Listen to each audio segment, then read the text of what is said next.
एक जंगल में एक संत अपनी कुटिया में रहते थे। एक शिकारी जब भी वहां से निकलता संत को प्रणाम जरूर करता था। एक दिन शिकारी संत से बोला कि बाबा, मैं तो मृग का शिकार करता हूं, आप किसका शिकार करने जंगल में बैठे हैं? संत बोले, श्री कृष्ण का, और फूट फूट कर रोने लगे। शिकारी बोला, अरे बाबा, रोते क्यों हो? मुझे बताओ वो दिखता कैसा है, मैं पकड़ कर लाऊंगा उसे आज। संत ने भगवान का वह मनोहारी स्वरूप वर्णन कर दिया कि वो सांवला सलोना है, मोर पंख लगाता है, बांसुरी बजाता है। शिकारी बोला, बाबा, आपका शिकार जाल में फंसाकर नहीं लाता, तब तक पानी भी नहीं पीऊंगा। फिर वो एक जगह जाल बिछाकर बैठ गया। 3 दिन बीत गए। प्रतीक्षा करते करते दयालु ठाकुर को दया आ गई। वो भला दूर कहाँ है, बांसुरी बजाते आ गए और खुद ही जाल में फंस गए। शिकारी तो उनकी भुवन मोहिनी छवि के जाल में खुद फंस गया और एकटक श्याम सुंदर को निहारते हुए अश्रु बहाने लगा। जब कुछ चेतना हुई तो बाबा का स्मरण आया और जोर जोर से चिल्लाने लगा, शिकार मिल गया, शिकार मिल गया, शिकार मिल गया।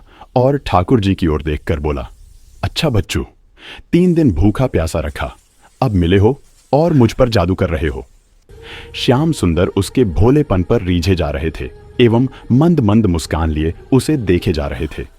शिकारी कृष्ण को शिकार की भांति अपने कंधे पे डालकर और संत के पास ले आया।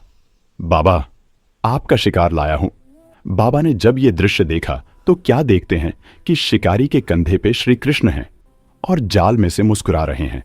संत के तो होश उड़ गए, शिकारी के चरणों में गिर पड़े।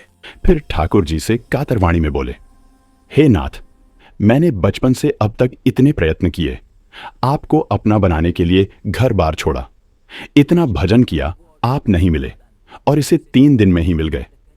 भगवान बोले, इसका तुम्हारे प्रति निश्चल प्रेम व कहे हुए वचनों पर दृढ़ विश्वास से मैं रीझ गया और मुझसे इसके समीप आए बिना रहा नहीं गया।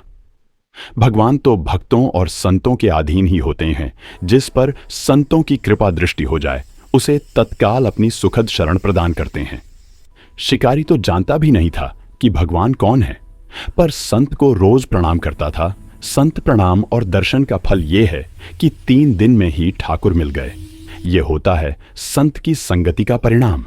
संत मिलन को जाइए तजी ममता अभिमान, जो जो पग आगे बढ़े कोटिन्ह यज्ञ समान।